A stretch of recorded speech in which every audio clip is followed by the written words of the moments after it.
Can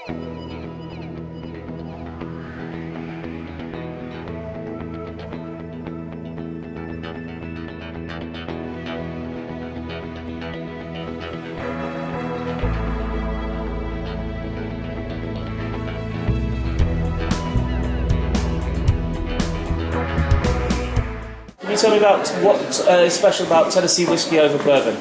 Well, a Tennessee whiskey is everything that a bourbon is. We conform to the bourbon class and type as far as our grain bill, our distillation proof, and the fact that we only use new charred oak barrels. But because right after we distill our whiskey and before we put it in the barrel, we pass it through 10 feet of hard sugar maple charcoal, that makes us a unique product in the eyes of the government, and that became known as Tennessee whiskey because that's what Jack Daniels had always called. So it's a bourbon plus the one step of charcoal mellowing. That's great. After distillation before maturation. Both Tennessee whiskey and bourbon talk about sour mash, but it seems to be more important in Tennessee. What is sour mash? Well, I get that question a lot. What's the difference in sour mash whiskey and bourbon? And most of your bourbons are actually sour mash. They just don't commonly say so on their label.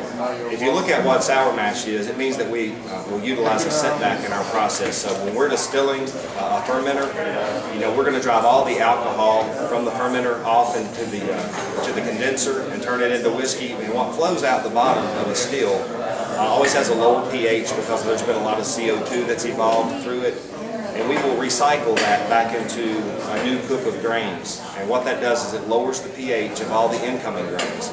I tell people all the time, when you look at sweet mash, which would be basically fresh water, fresh grains, and yeast, sour mash is the exact same thing, a little bit of a recycled amount that's come from a previous fermenter. So for us, it kind of keeps everything related, and the pH will provide certain benefits in controlling fermentation. It helps to slow things down a little bit, helps to make sure that the consistency will be easier to control over the days that it's going to be in fermentation.